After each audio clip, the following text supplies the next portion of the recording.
Produk Cina nih, Bro. Produk Cina tuh kan, ya tadi kan Cina pinternya berbisnisnya dengan cara yang seperti itu. Produk Cina ya sekarang kita tahu merajalela. Mobil listrik di mana-mana produk Cina. Tapi yang melempem, yang chaos malah termasuk produk lokal. Sritex misalnya, tutup. Karena produk-produk Cina yang kalau bicara soal konveksi, itu lebih murah, kosnya juga lebih murah. Gimana kalau kayak gitu? Apakah Timur Tengah juga akan seperti itu? Aku ada harapan lebih positif dari kerjasama. Ya memang kalau misalnya pinternya Cina nih ya, saya lihat ya, kan dia bagaimana memikirkan menghidupi 1,4 miliar, ya kan. Oleh karena itu pemerintah Cina itu membuka diri dan mereka barang yang dijual itu mulai dari barang kelontong, sikat gigi, mohon maaf pakaian dalam, kan gitu kan. Betul. Tapi ingat ya, sikat gigi pakaian dalam itu sampai kiamat nanti masih kita butuhkan. Betul. Kalau kita jual batu bara suatu hari nanti habis. Ya kan? Nah, jadi itu. Belum lagi mereka masuk ke teknologi-teknologi tinggi, kereta cepat, mobil. Basic needs ya kalau Cina tuh. Pinternya basic needs. Basic needs, dia masuk ke situ. Udah itu ada BRI. Dia akan bantu di negara-negara ini supaya apa? Dia yang penting adalah ada demand. Karena dengan ada demand pasti harus ada supply dong. Nah, supply-nya dari mana? Ya dari Cina. Nah, terus kemudian merekrut banyak tenaga kerja dari Cina. Nah, itu yang buat negara itu makmur sebenarnya.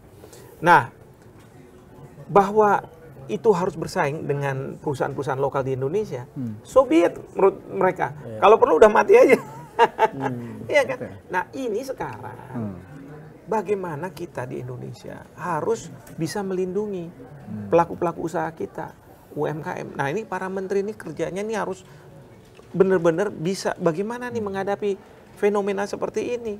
Jangan bergantung pada misalnya uang dari Cina dipinjamkan, terus nanti kita kembalikan gitu ya, kita dapat ini dapat itu. Tapi industri kita mati. Nah sekarang misalnya tekstil itu Amerika itu memberikan kita fasilitas lah keistimewaan. Kita bisa lebih besar ya kuotanya. Nah tapi banyak nih perusahaan-perusahaan tekstil karena mohon maaf tenaga kerja kita sangat demokratis, dikit-dikit mogok dan lain sebagainya. Akhirnya apa? Pelaku usaha udah mulai cabut ya. Atau misalnya mereka udah deh, saya nggak akan produksi, tapi yang penting saya kan punya sertifikat nih. Itu masuk tuh dari Cina, dari Taiwan, masuk ke Indonesia untuk langsung diekspor. Seperti kayak iPhone kena tarif kan oleh Amerika. Sekarang perusahaan iPhone di Cina itu ngirim ke India, masukin dari sana. Itu kira-kira seperti itu. Pakai sertifikat, certificate of origin yang mengatakan bahwa ini produk asal dari mana. Oh, ini dari Indonesia. Itu yang membuat tekstil kita itu mungkin juga salah satunya drop. Belum lagi nanti keramik, ya kan dari Cina. Itu masuk ke sini membanjiri. Sehingga apa? Produsen-produsen kita harus berhadapan dengan produk-produk yang kalau keramik dari Cina itu kan udah ribuan tahun yang lalu udah jago mereka. Ya sangkosnya itu udah ini. Dan pemerintah Cina itu kabarnya punya keberpihakan yang konkret terhadap UKM-UKM, pengusaha-pengusaha di sana misalnya dengan membebaskan pajak segala macam.